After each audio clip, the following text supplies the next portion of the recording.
Yes, my name is Abdul Rahman Sadi.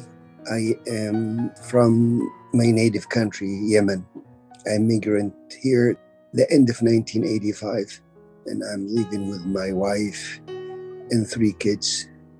No matter what is good or not too good, your native country, you cannot forget your home. I believe me in thousands of people, they leave their native country because economically, that's the main things.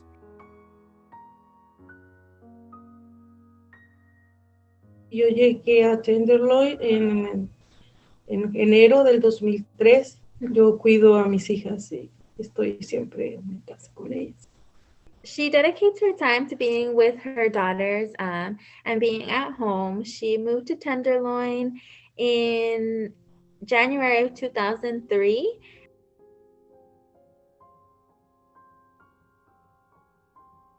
Well, my name is Asala Al-Henchali and I'm 22 years old.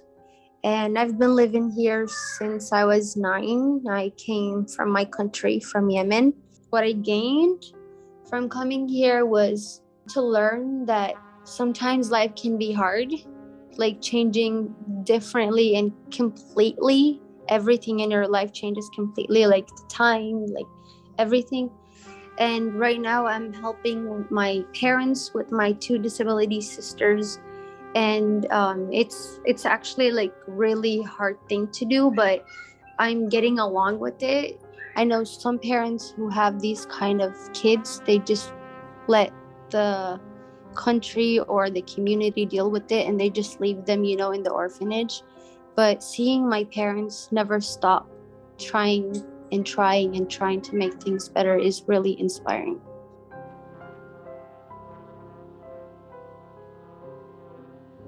My name is Aisha Mishdoob. I'm 16 and I've been living in the Tenderloin for my whole life. I go to school at Galileo. The only club I'm currently participating in is BSU, Black Student Union. Every single day we make an announcement at school about, and we name a fact about any Black figure, any Black historical figure who has done something to shape the Black community. VSU meets every Monday during lunch, and we talk about police brutality, and we just talk about our culture, and we just talk about what happens if police pulls you over. And a lot of us in the club have just experienced racism in general.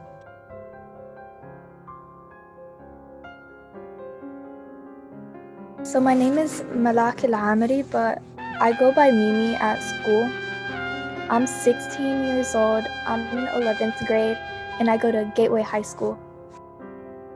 I actually had a meeting last week on Thursday in school where I talked to my teachers and just the staff and the student teachers in the school about how us Arabs need to be more represented in the schools, because there's so much Arabs now in school and in San Francisco, and we have zero representation. I never seen a single hijabi teacher.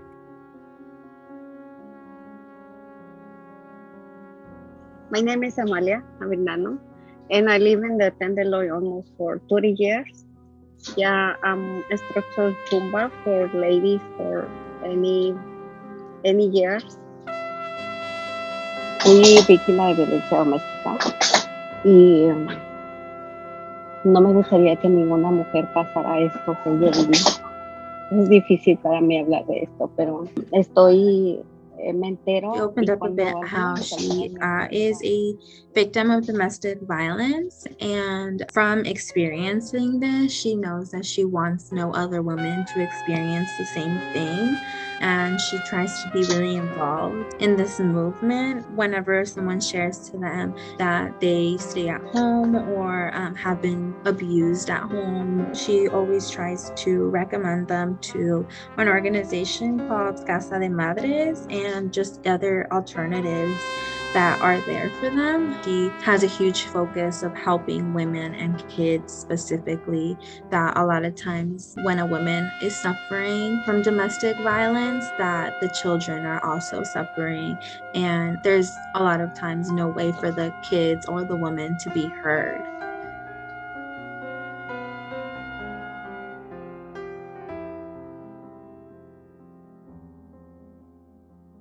Growing up in the Tenderloin, I was just, more serious.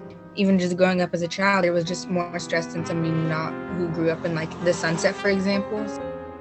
I don't know, I guess it's just a dangerous place. It's since there's like a lot of little kids around here and there's like schools, so like when kids like walk, it might be dangerous. There's just a bunch of like needles on the floor and it's just a lot of crime. You can like hear gunshots at night.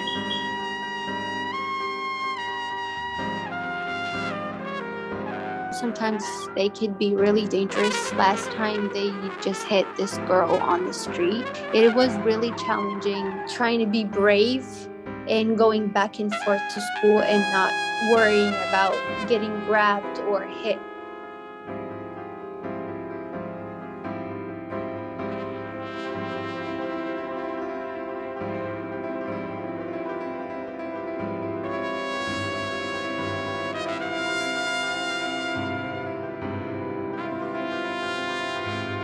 She is a mother of 4 children. She has 3 boys and 1 girl. She's been living in Tenderloin for 17 years now. She does walk her youngest son to school, and she walks from Tenderloin, our building, to Bryan. They've witnessed people using drugs in the streets, whether it be injecting themselves in front of her and her child on their walks, or just being aggressive towards each other, seeing that escalation happen between themselves and the people on the streets. And she notices that her youngest has been affected a lot with his mental health and that he has trauma, and he's very much on alert when he's on the streets. She notices that he makes an effort not only to protect himself, but also to protect her, and being very concerned over her well-being. This is a really big worry for her to see his response to this. It's been very difficult to find a solution to this other than to leave the space, but she hasn't been able to find something that works for her because the rents are so expensive. So it's just not something that they're able to financially do for themselves.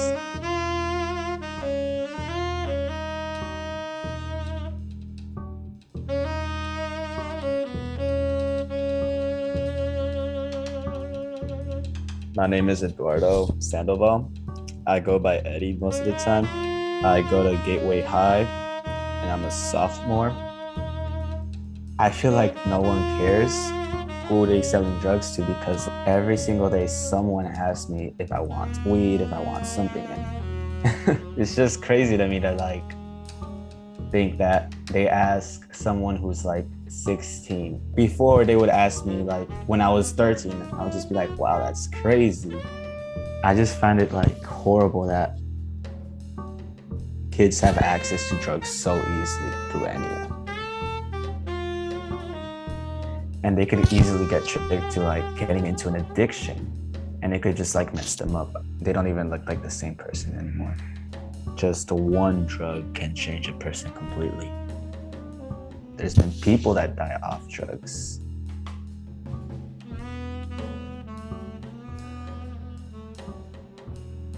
We do live in like a food desert where there's like literally no grocery store over here. The amount of liquor stores here are crazy. Like there are so much liquor stores in each corner. There's a lot of smoke shops. I tell my friends this too, and like my parents, like of course like there's like a lot of gangs here. I'm not scared of them. I'm not scared of a little gang fight, knives, guns. What I'm scared about the most is a crackhead with the needle, because there's so much dirty used needles laying around that I'm scared if I step into one. And I feel like they need to like start cleaning the streets more because there's a lot of kids.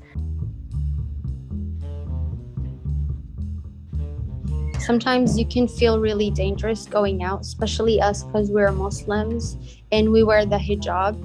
And some women, they be wearing like, you know, that face covering, like the niqab. They be wearing it, and a lot of them have been walking in the street and suddenly they just be grabbed or hit by someone, and just they tell them 9/11 or get out of here, you terrorist. I hope for the community to look more on this and to stop all this really racism thing, not just for us, for every other kind of race who are getting racism in the community.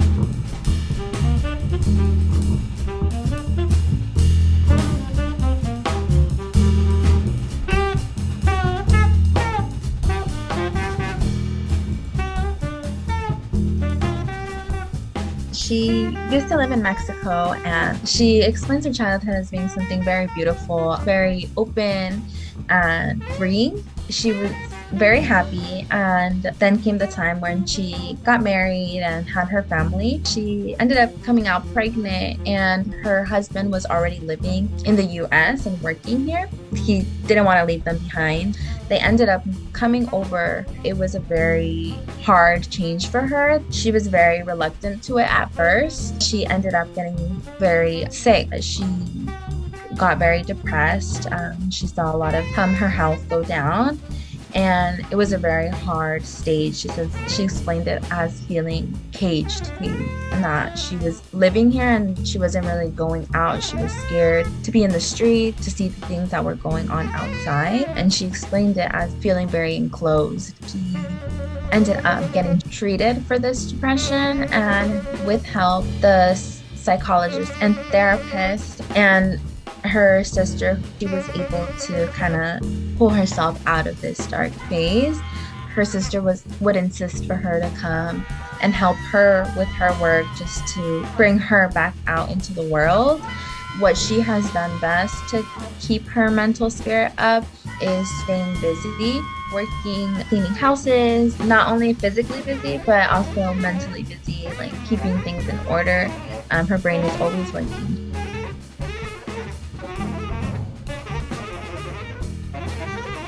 我叫林俊傑，我響中國新會出生嘅，響公務處，我而家嘅係全職學生。So my name is Jacqueline. I was born in China, Guangdong Xinhui, and right now I am a full-time student. 我係。 I've moved into the Tenderloin after 9 months of immigrating to the United States. Tenderloin Family Housing. We were selected through, an affordable housing waiting list. And at that time, I also got to, meet the staff. For example, Kate Robinson. This is also a time where the staff here would have Chinese-speaking support too. That was when I started volunteering with our community and was even elected as a tenant council member to represent all the neighbors in our building to come forward with different issues around our property and neighborhood. 因為我哋嗰個市客委員會咧，呢個只係冇嘅。 嗰個派食物咧都係冇，我啱嚟到嗰時係未有呢樣。 I'd like to share, for example, some projects. Staff, for example, Kate had organized us to create a tenant council, and I was familiar then with, how participatory voting worked, where neighbors would nominate different neighbors and then, elect them for them to represent the needs of the community. Another thing was a food pantry, which is all volunteer run by the residents here, staffed every week by them.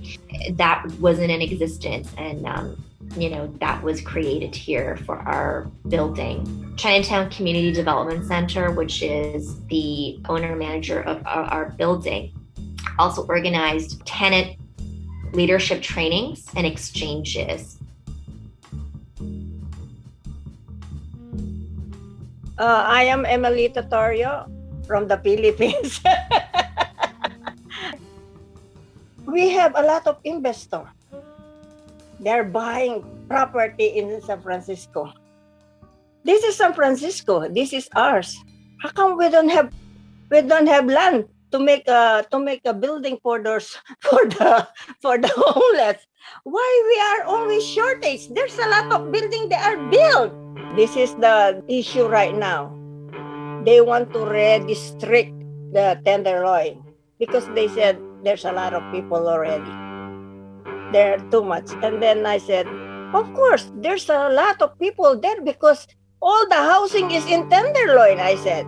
It's a big population. It's been a long time. Tenderloin is a part of District 6. We are family. Why you need to give it away those people in Tenderloin with the Chinatown? I don't know if the Tenderloin like it because we have a plan already about Tenderloin.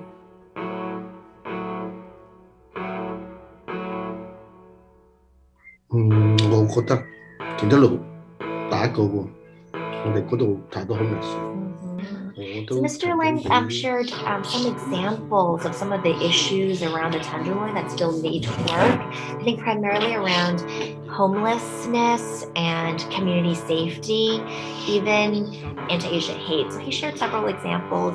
Right around COVID, I've actually been assaulted, physically or verbally assaulted 3 times since COVID. So I do think that community safety are really big issues that we do need to, as a community continue to tackle. And the progress is there, but it's not an overnight solution. We did meet with the mayor. I can see some changes where there are more community ambassadors. Even here in our apartment building, there's a security guard.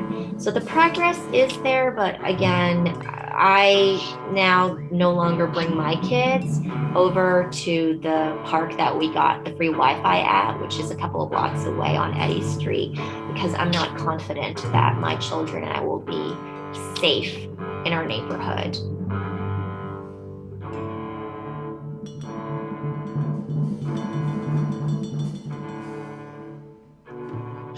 My name is Frederick Martin. I'm a community organizer. At my current job, I'm a health and wellness coordinator at a community center. And I love San Francisco. I'm one of the 2 family members that still lives here. Everybody else migrated out and some got displaced out. I was actually working as an organizer at Housing Rights Committee of San Francisco. It was a volunteer in service to America at Housing Rights Committee doing tenant organizing and housing organizing. So it was a mixture of both. It's a part of the national program and an anti-poverty fight. The specific task was to go into project-based Section 8 buildings funded by HUD that were in jeopardy of losing their affordability. If there were a lot of tenant complaints about habitability issues, whether it was mold, leaks, stuff's not working, stove not working, one of the major issues that I see tenants face in all different kinds of housing, but I'm speaking specifically for like the, subsidized or what's supposed to be affordable housing or SROs. What I see the biggest issue is that people don't get heard, or they have to go through a system of putting in a complaint and then you got to wait 30 days or 60 days to get a response. You might be working on one issue for over a year. And oftentimes people get so frustrated. And when you're living in the TL or you're living in an SRO or you're living in affordable housing and you just came from being unhoused or homeless, for many people, it's a step up and you're supposed to be treated with dignity and respect. And then you actually get the exact opposite from the people that are supposed to be helping you. That's something that will drive people out of living in that sort of housing. This is part of the reason why some people were living on the streets, because they didn't want to have to deal with all that bureaucracy and being treated crappy.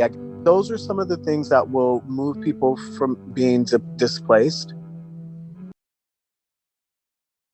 That's what motivates me to be involved in this kind of work. It's a justice issue. It's a compassion, humane, humanity issue. It's like, how can you be working in this field, or how can you be a human being And regardless of what someone's done with their life or the choices that they make, how can you just sit there and watch them die? You know, because people literally are dying because they can't get what they need. And the prices of rent and the prices of buildings and the protocol and the regulations and the criteria just to get in, it's like just pushing people further down to like, you can only live in this kind of housing or you got to be unhoused. And I understand why people make the choice to not have a roof over their head or to not stay in a building. It's because of the way that people treat them. It doesn't matter what's going on. At the end of the day, it's how are we treating each other? How is one human being treating another human being?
生翻學俾人打咗，係我哋去真行個抗議，即係就即個CDC 都有份，我哋社區真係抗議又好，後嚟又好市長。Along with our president of the tenant council, Ms. Norma, really trying to address the community safety pieces at large. And the impetus was because there was a young girl who was in a hijab, and she was recently an immigrant from Yemen who was attacked and assaulted to the point where she had to go to urgent care in the hospital while going to school. And so this was really a crystallizing point for many people. And so we had a community march at City Hall.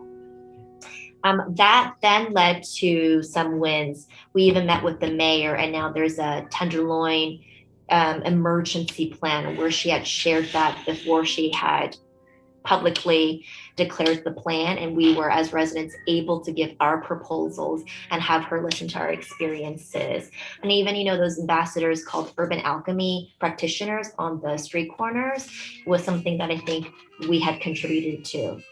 Lastly, I want to also recognize, I did a lot of organizing as a parent with kids in the school district during COVID that had organized with other parents to, demonstrate at the San Francisco Unified School District and also the Board of Supervisors on retaining distance learning classes while schools were reopening. A lot of our parents were really concerned about the return to school.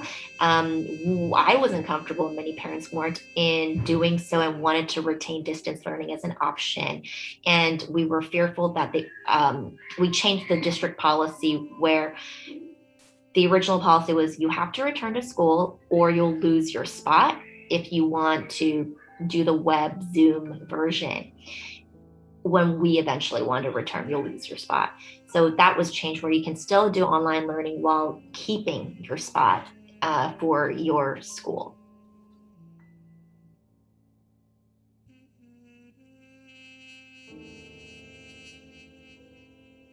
COVID really changed a lot of things. So there were people that got, housed through that. There were people that got different kinds of support in that process. More people were able to come off the street, but there's so many more that were still left or put back into the situation. A lot of the unhoused people are seniors, people with disabilities, or Black and brown people.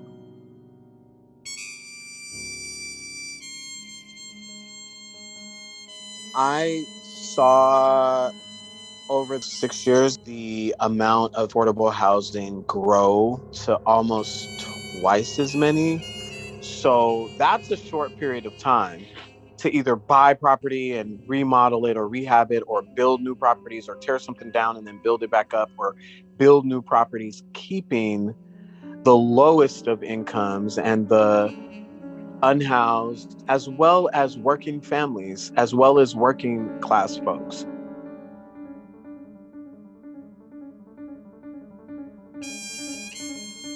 One of the things I think that has been working is, again, the relationship with the city and having the mayor or mayors and then supervisors that are invested in that and really care about fixing this housing crisis. So earlier I said there's a lot of Black and brown people that are unhoused on the street. I think it's 54% of the unhoused are Black or brown people. So that's number one. And I've said this for a long time. If we fix the unhoused crisis for Black and brown people in San Francisco, then we've got half the problem solved. If you are Black or brown, you've suffered under the systemic racist practices, no matter how overt or how subtle. They will rent to every other nationality or give approvals for applications to every other nationality much quicker. I would say 100 times faster than they will for Black people. It's sad, but true. Again, that's that inhumaneness that we're dealing with. The builders like Moser, like Related, their focus was not necessarily affordable housing. They were building luxury housing. But I think for the myriad of problems that we have with this housing crisis, if you solved it for Black and brown people, you got half the problem solved. Because there were so many things that were set against us to keep us out, displace us, move us to the East Bay. So now what happened to Black people for so long is happening to everybody else. So how do you do that? How do you stop that? How do you change that? You change the policies. You change the process for owning land and building land. You do the opposite of what's been done to displace these people. I may be making it sound really simple, but in actuality, it's seemingly the hardest thing for people to do, but that's exactly what has to happen. You've got to reverse all of those things. The part about when a developer has a good relationship with the city and a good relationship with other people, entities within the housing field, you get a good reputation, or you're able to work together because you have the same mission or the same goals in mind. And it's not just the people who are building it and doing it. When we vote, when there's things on the ballot, like we got a $600 million housing bond in 2019, and I actually don't know if any of that's been used yet. I know it's been allocated. There's things called senior operating subsidies where it'll help a senior who's living in a place and their rent goes up, or they got a place and the rent is too high, they'll help. There has to be more of that. Like, there's ways to do that. They figure out ways to do it for tech companies when they subsidize all their housing and give them tax breaks. They will find a way when it comes to the rich and the wealthy to accommodate. But when it comes to people who make under $90,000 a year now, it's a different story. But more of what organizations like TNDC, Tenderloin Neighborhood Development Corporation, or John Stewart or Mercy and CCDC, more of that needs to be done. And it's just a matter of keeping in mind all different sorts of income, all different levels of income, having compassion and having understanding and having love for another human being, and wanting to see people housed and sheltered and healthy, as opposed to just dying on the street.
There's literally billions of dollars in housing right now, yet we still have 20,000 unhoused people in San Francisco.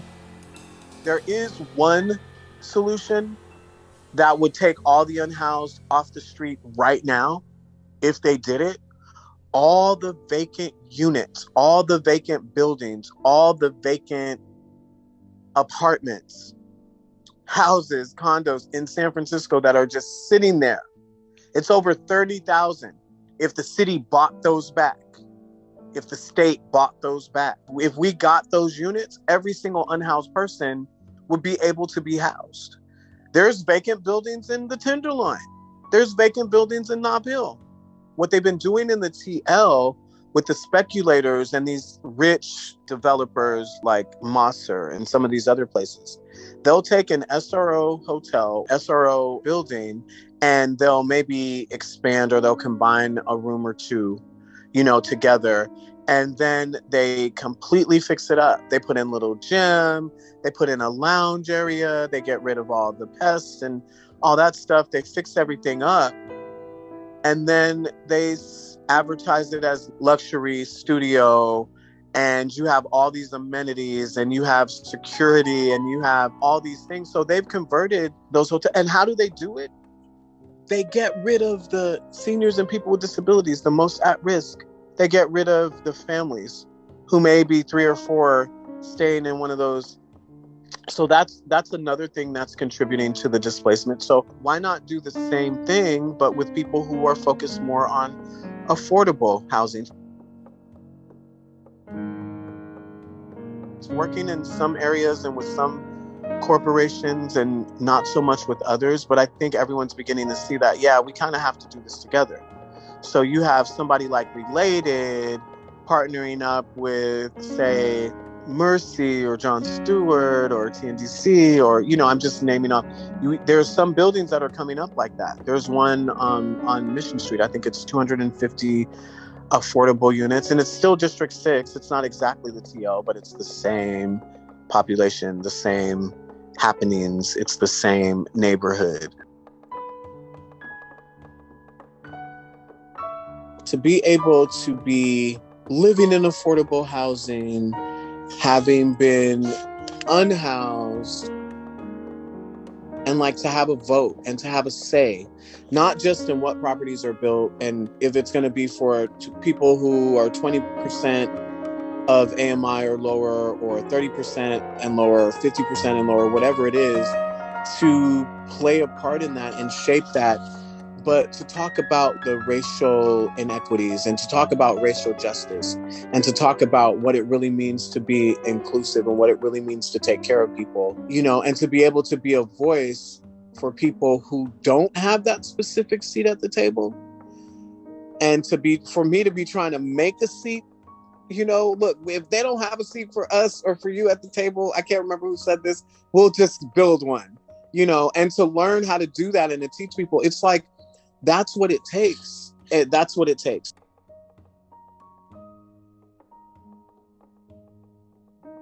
Being an African American man, I also have Choctaw tribal in Texas on my mom's side. When we talk about housing, I don't think we should ever talk about housing anymore without saying, this is stolen land. The people came and killed and slaughtered people for this land that's not theirs, and now they're controlling it and doling it out.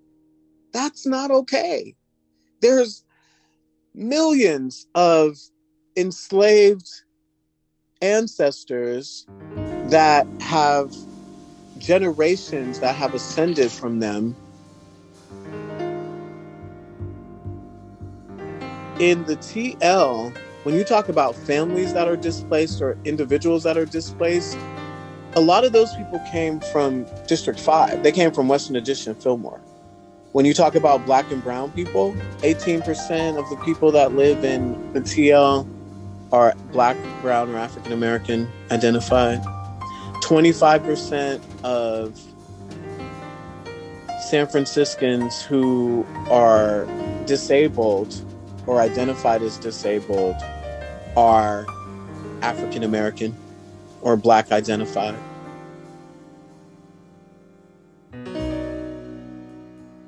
the only way to solve the problems or the issues is about having relationships, having new or different relationships.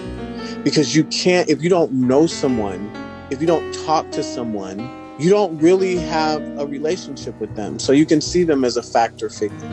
You know, on the other end, you can see them as just rich and not caring people.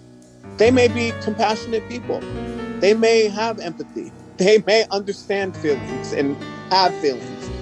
But from the opposite perspective, it doesn't seem that way. So why is that? Because there's no relationship. That's one of the major pieces.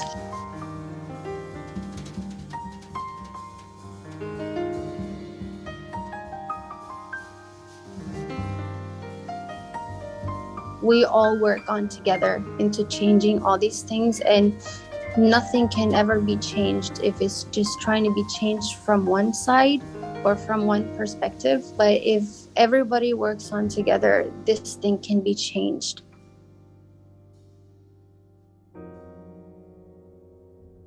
The community all got up together and like spoke out like at City Hall or a peaceful protest about like we want to see change, like we need change in this community. I really love the Tenderloin because it's in the middle of everywhere. Multiple times when my parents are like, oh, let's move, we're gonna move here. I'm like, no, I love the Tenderloin, I wanna stay here. This is where home's at. I love it. It's like in the center of the city. Everywhere is walking distance, but I feel like just because like it's in the middle of everywhere that it should be better.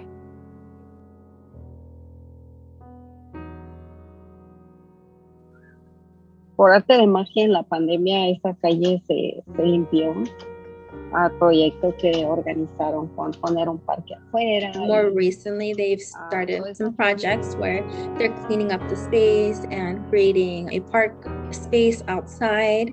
That's been positive. She thinks it's beautiful and she loves Tenderloin. A mí me encanta el Tenderloin.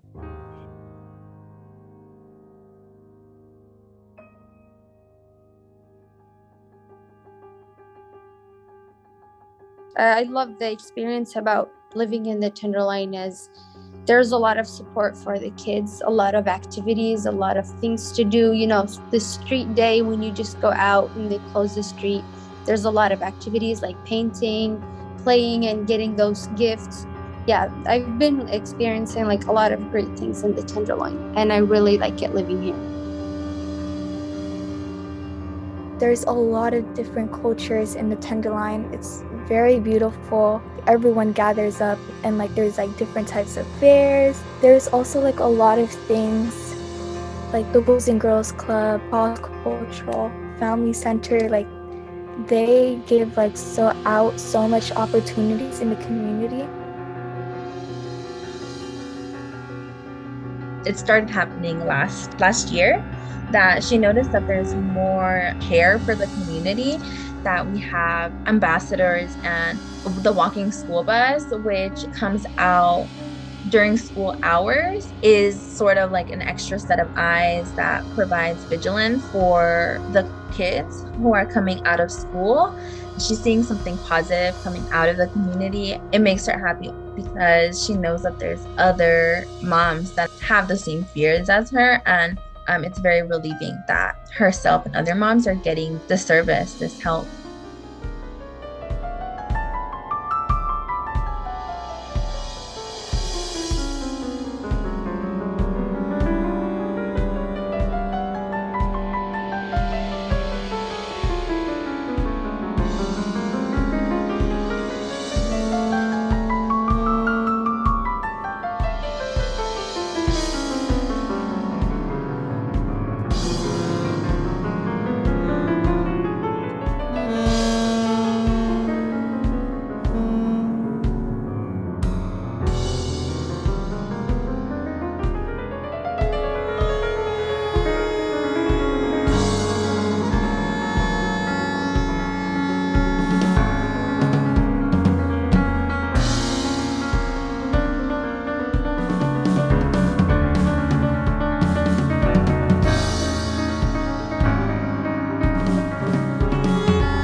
My dad and mom and their friends, they always said, your daughter Mala is very strong and she can speak up. Let's put her in here like this march and let her speak up about like what's happening here. When it really hit me, like, yes, like I want to speak up. I want to advocate for my community and for other communities, was when Trump put the Muslim ban on us. That's like when I was like, oh, I have a voice. Let me use it. Let me figure out how to do it. I tell myself, be the change like you want to see. No matter how hard I work, how tired I am, I come home, I hug them and see them, and everything is gone. And I appreciate that. I appreciate what I'm having. That's what I believe. This is a short of period time we live in this earth, and then we're gonna go somewhere else. I hope that we're gonna be happy there.